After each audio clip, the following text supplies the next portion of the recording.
नमस्कार, स्वागत है आप सभी का इस क्लास में। आज हम क्लास 12th का जो सब्जेक्ट है व्यवसाय अध्ययन पढ़ रहे हैं, जिसमें आज हमारा चैप्टर है बाह्य व्यापार। यानी जो इंटरनेशनल जो बिजनेस होता है, जो एक देश का दूसरे देश के साथ होता है, जिसे अंतर्राष्ट्रीय व्यापार भी कहा जाता है, उसके बारे में हम समझेंगे कि जो हमने इससे पहले देखा था, जो आंतरिक व्यापार यानी जो एक देश की भौगोलिक सीमा के अंदर होता है, उस देश के राज्यों के मध्य या गांवों के मध्य या नगरों के मध्य जो व्यापार होता है, उसे आंतरिक व्यापार कहा जाता है। लेकिन बाह्य व्यापार क्या होता है? जो एक देश की सीमाओं के बाहर होता है, दो देशों के मध्य जो व्यापार होता है, उसे बाह्य व्यापार कहा जाता है। जब वस्तुओं का क्रय विक्रय देशों की राष्ट्रीय सीमाओं के पार होता है, तो इसे बाहरी व्यापार कहा जाता है। जब देश की सीमा के बाहर यानी एक देश का दूसरे देश के साथ जो व्यापार होता है, उसे बाह्य व्यापार कहा जाता है। इसे विदेशी व्यापार अथवा अंतर्राष्ट्रीय व्यापार भी कहा जाता है, क्योंकि विदेशों के साथ इसमें लेन देन होता है, व्यापार होता है, तो इसे विदेशी व्यापार और अंतर्राष्ट्रीय व्यापार भी कहा जाता है। देखिए, जो विदेशी व्यापार है या बाह्य व्यापार है, वह एक देश द्वारा क्यों किया जाता है? क्योंकि जो प्राकृतिक संसाधन होते हैं, जो अन्य संसाधन हैं, वह सभी जगह समान रूप से वितरित नहीं है।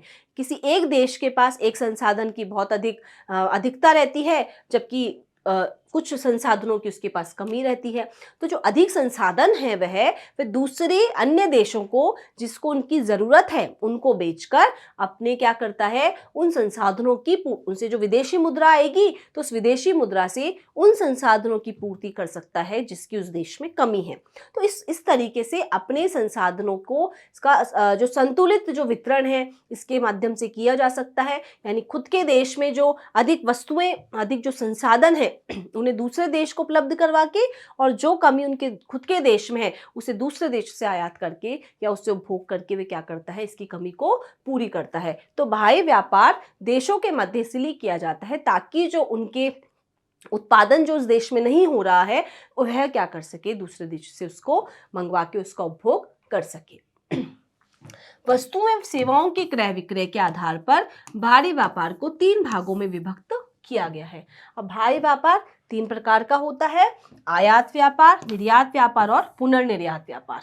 जो व्यापार है बाह्य, या तो हम किसी देश से माल मंगवाएंगे या उसको भेजेंगे, या एक देश किसी दूसरे देश से माल प्राप्त करके किसी अन्य देश में उसे भेजता है, तो उसे पुनर्निर्यात व्यापार कहा जाता है। आयात व्यापार, आयात यानी खरीदना। जो आयात है, इसका मतलब होता है खरीदना। जब एक देश की व्यावसायिक इकाई दूसरे देश की व्यावसायिक इकाई से माल का क्रय करती है, तो इसे आयात व्यापार कहते हैं। यानी एक देश की कोई इकाई है, फर्म है, उसने दूसरे देश की इकाई से कोई वस्तु खरीदी है, मंगवाई है, तो इसे आयात व्यापार कहा जाता है। निर्यात व्यापार, जब एक देश की व्यावसायिक फर्म दूसरे देश की फर्म को माल बेचती है, इसका मतलब होता है बेचना। निर्यात का मतलब होता है बेचना। तो यानी इस व्यापार में क्या होगा, एक देश की व्यावसायिक इकाई है, फर्म है, फिर दूसरे देश की इकाई को या फर्म को, कंपनी को माल बेचती है, तो वह कौन सा व्यापार हुआ? तो वह उस देश के लिए निर्यात व्यापार होता है, जो देश बेच रहा है।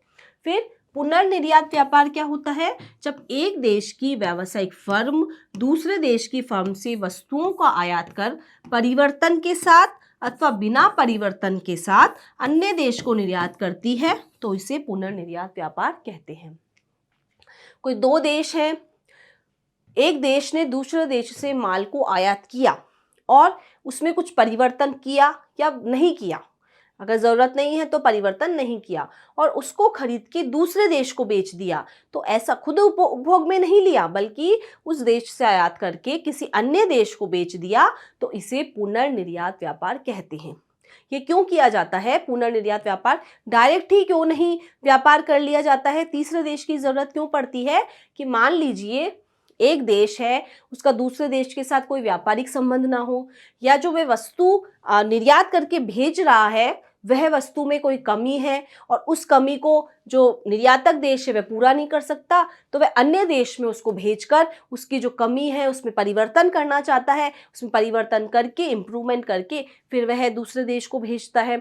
या फिर उन दोनों देशों के मध्य व्यापारिक मार्ग ही नहीं है, तो इन सब कमियों के कारण पुनर्निर्यात किया जाता है, यानी मध्यस्थ की भूमिका इसमें एक देश निभाता है।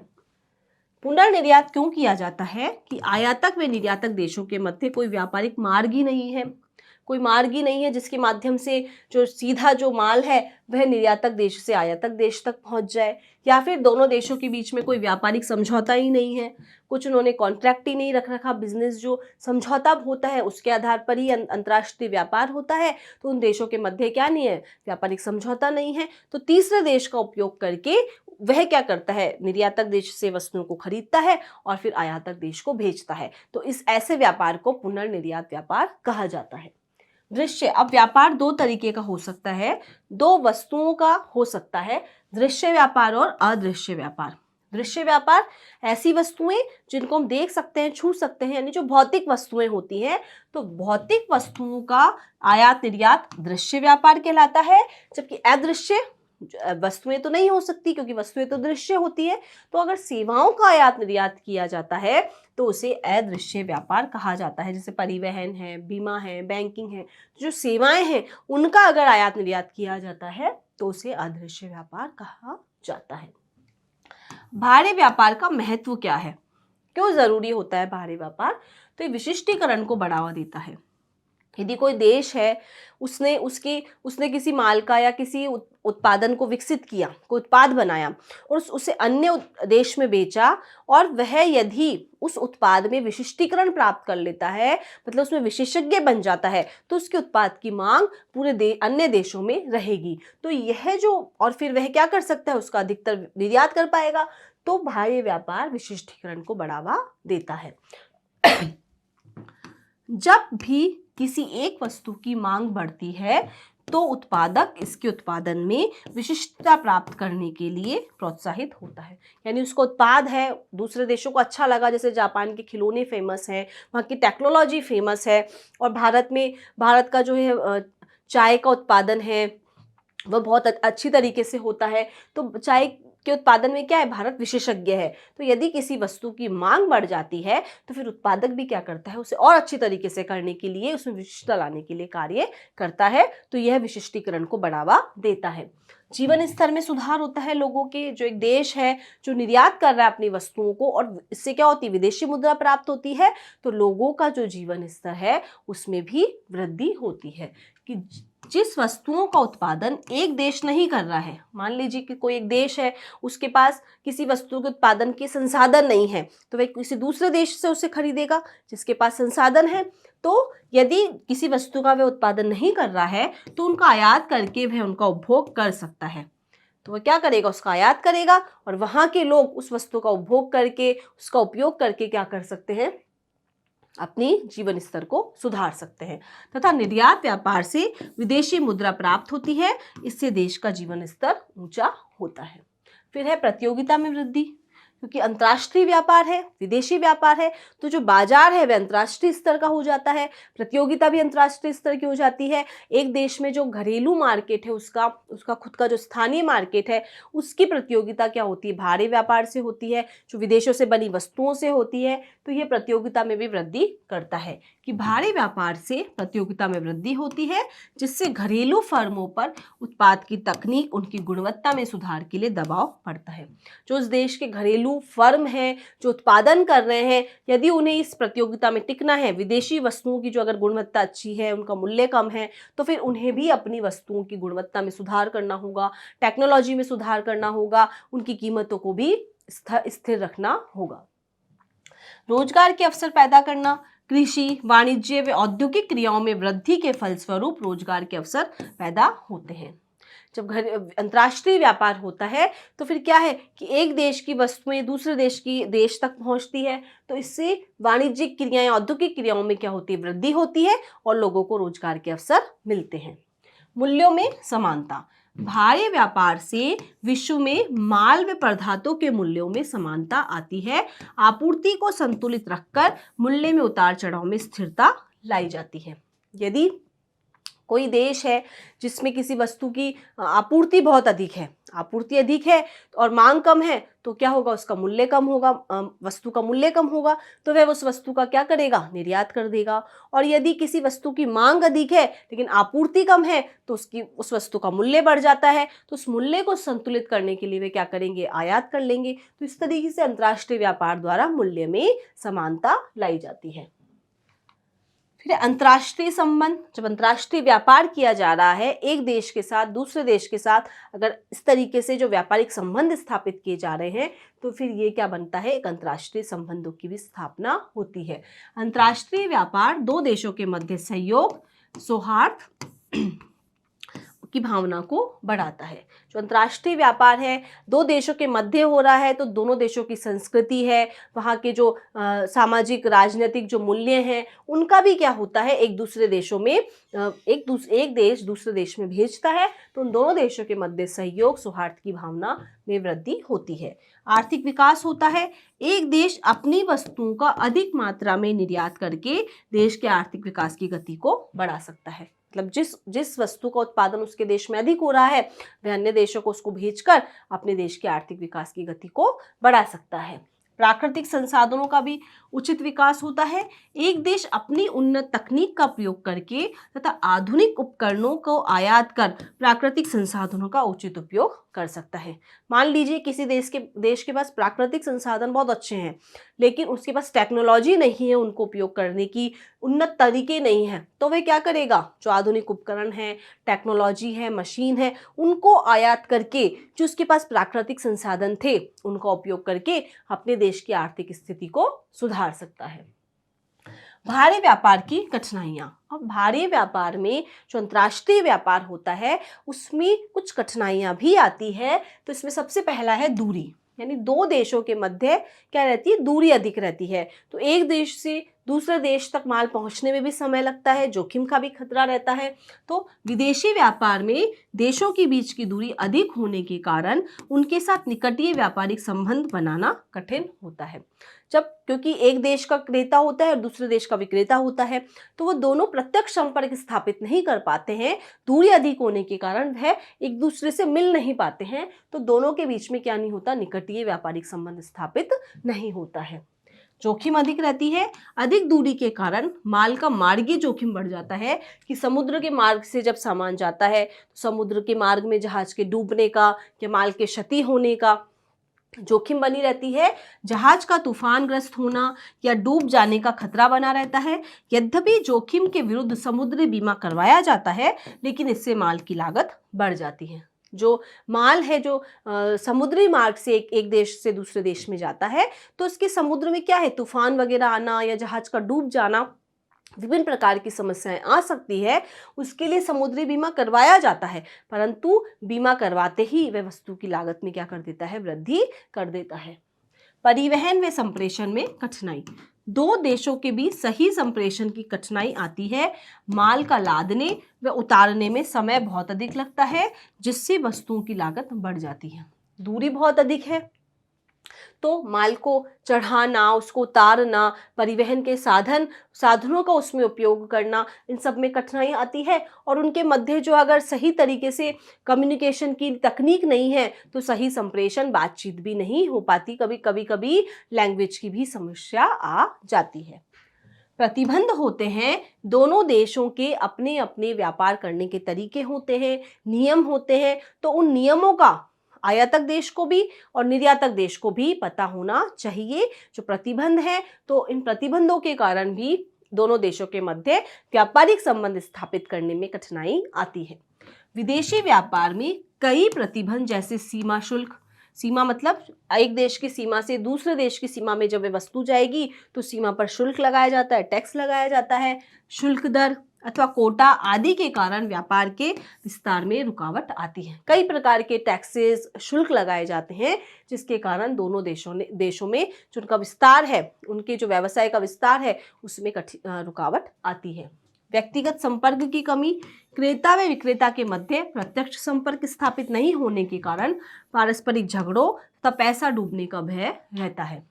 क्योंकि डायरेक्ट जो क्रेता है विक्रेता है वे अलग अलग देश के होते हैं, तो उनमें प्रत्यक्ष संपर्क स्थापित नहीं होता है, और प्रत्यक्ष संपर्क स्थापित नहीं होता तो जब बातचीत नहीं हो पाती है, संप्रेषण में कठिनाई आती है, तो पारस्परिक झगड़े की समस्या रहती है, और एक जो है व्यक्ति के या क्रेता का या विक्रेता के पैसा डूबने का भय भी बना रहता है। विदेशी बाजारों का अध्ययन, इसके लिए आयातक देश को भी निर्यातक देश को भी जो वहाँ का विदेशी बाजार है उसके बारे में पूरी जानकारी होनी चाहिए। जो वहाँ की बाजार है, वहाँ की परिस्थितियां हैं, इसका अध्ययन करने की आवश्यकता होती है। विदेशी बाजार में विभिन्न उत्पादों की मांग, उनकी प्रतियोगिता तथा क्रेताओं की पसंद अलग अलग होती है। इस हेतु विदेशी बाजार का अध्ययन करना आवश्यक होता है, क्योंकि प्रत्येक देश के जो नागरिक हैं, वहाँ के जो उपभोक्ता हैं, उनकी पसंद, रुचि, प्राथमिकता अलग अलग होती है। तो निर्यातक देश को आयातक देश के जो उपभोक्ता हैं उनके बारे में पूरी जानकारी हासिल करनी होती है। एक दूसरे के देश को वहाँ के जो उपभोक्ता हैं, वहाँ का जो बाजार है, उसके अध्ययन करने की आवश्यकता होती है। लागत, परिवहन, बीमा मध्यस्थों आदि औपचारिकताओं के कारण माल के आयात व निर्यात दोनों में अधिक व्यय होता है, क्योंकि परिवहन जो है समुद्री परिवहन के द्वारा विभिन्न प्रकार के एजेंट हैं, यानी माल को चढ़ाने के लिए अलग, उतारने के लिए अलग, जहाजी कंपनी से भी क्या करना पड़ता है, प्रलेख तैयार करना पड़ता है, उनसे रसीद लेनी पड़ती है। तो कई प्रकार की लागतें आती हैं आयात निर्यात में, तो इसके कारण लागतों में क्या हो जाती है, वृद्धि हो जाती है। नियम व कानूनों में परिवर्तन, प्रत्येक देश के अपने आर्थिक राजनीतिक हित है, उनके संरक्षण के लिए इनकी जानकारी दोनों देशों को होनी चाहिए, क्योंकि प्रत्येक देश है उसके अपने खुद के कुछ नियम कानून हैं, तो एक देश को दूसरे देश के नियम कानूनों के बारे में जानकारी होनी चाहिए।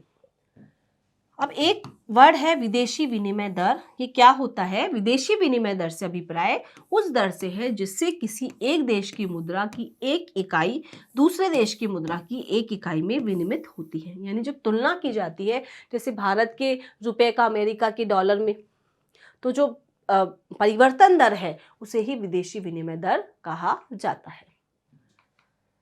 विदेशी व्यापार में मध्यस्थ, अब विदेशी व्यापार है तो उसमें कुछ मध्यस्थ भी काम करते हैं, मीडिएटर भी काम करते हैं, जो हमारे कार्य को, जो आयातक के कार्य को, निर्यातक के कार्य को सरल करने का काम करते हैं। क्रय विक्रय की प्रक्रिया में व्यापारियों को दूसरे लोगों की सहायता की आवश्यकता होती है। जो लोग एवं संस्थान विभिन्न प्रकार से इसमें सहयोग करते हैं उन्हें बाहरी व्यापार के मध्यस्थ कहते हैं। यानी जो आयातक देश है, निर्यातक देश है, जो आयात निर्यात करता है, तो उसके लिए उन्हें विभिन्न लोगों की, विभिन्न संस्थानों की आवश्यकता होती है। विभिन्न प्रकार के प्रलेख तैयार किए जाते हैं, अलग अलग तरीके के एजेंट नियुक्त किए जाते हैं, तो इन सभी को ही क्या कहा जाता है? मध्यस्थ कहा जाता है। जैसे इसमें कौन कौन से मध्यस्थ हैं? इंडेंट हाउस या इंडेंट फर्म। ये क्या होता है? ये आयातक व निर्यातक को अन्य निर्देशों सहित माल भेजने व प्राप्त करने में सहायता करता है। जो इंडेंट हाउस है यह एक निर्देश, पूरा एक निर्देश भेजता है कि माल की है मूल्य होना चाहिए, मात्रा होनी चाहिए, या फिर जो भी माल से संबंधित जो भी निर्देश हैं उनको भेजने में और उनको प्राप्त करने में। यानी जो निर्यातक देश आयातक को भेजेगा या आयातक देश निर्यातक को भेजेगा, तो उनको भेजने में और उन्हें प्राप्त करने में यह सहायता करता है। तो पहला मध्यस्थ वह है इंडेंट हाउस। उसके बाद है निर्यात गृह। ये क्या काम करते हैं? तो ये संगठन निर्यात को बढ़ावा देने संबंधी क्रियाएं करते हैं। राज्य व्यापार निगम है, जैसे हस्तकला व हथकरघा निर्यात निगम है आदि, इस तरीके के संगठन बने हुए हैं जो निर्यात को बढ़ावा देने के उद्देश्य से कार्य कर रहे हैं। तो यह भी एक मध्यस्थ के रूप में कार्य करते हैं। माल लदाने वाले एजेंट, जो माल जा रहा है निर्यातक देश से आयातक देश को, तो जो समुद्र के द्वारा जा रहा है, जहाज में उसको लदाना पड़ेगा, तो इसके लिए भी एक एजेंट नियुक्त किया जाता है। यह निर्यातक की ओर से जहाज में माल लदाने से संबंधित कार्य करता है कि जहाज पे जो माल लदाना है उसके लिए जहाजी कंपनी से संपर्क करना, उनसे रसीद लेना, कस्टम ऑफिसर से बातचीत करना, इस सब का कार्य जो है इस एजेंट के द्वारा किया जाता है। माल छुड़ाने वाले एजेंट, जब माल की प्राप्ति हो जाती है आयातक देश में, तो वहां से उस माल को जहाज से उतारना, वही वापस से अधिकारियों से बातचीत करना, रसीद लेना, तो ये सब कार्य जो है वे माल छुड़ाने वाले एजेंट से के द्वारा किए जाते हैं। आयातक की ओर से गंतव्य बंदरगाह पर माल को छुड़ाने संबंधी कार्यवाही करता है। जब वे माल आ जाता है तो उसको लाने संबंधी जो भी कार्यवाही है माल छुड़ाने वाले एजेंट के द्वारा की जाती है।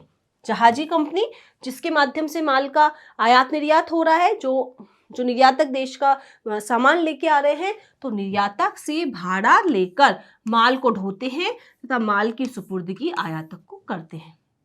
जो उनका जो भाड़ा बनता है, किराया बनता है, उसको वसूल कर वे माल को एक देश से दूसरे देश पर लेके आती हैं, तो वह जहाजी कंपनियां होती हैं। बीमा कंपनी क्या करती है? माल को जोखिम से होने वाली हानि की क्षतिपूर्ति का दायित्व बीमा कंपनी लेती है।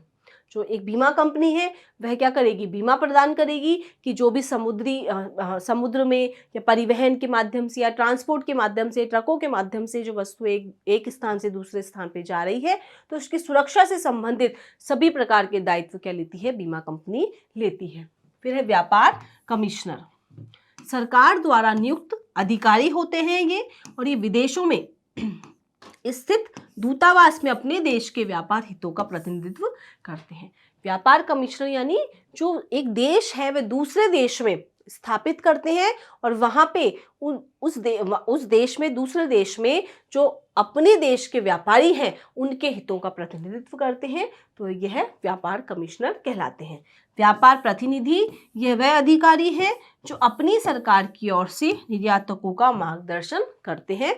तो विभिन्न प्रकार के जो मध्यस्थ हैं, जो आयातक और निर्यात की प्रक्रिया में सहायता करते हैं, वो हमने देखे। जो विभिन्न प्रकार के मध्यस्थ थे, जैसे व्यापार कमिश्नर है, व्यापार प्रतिनिधि है।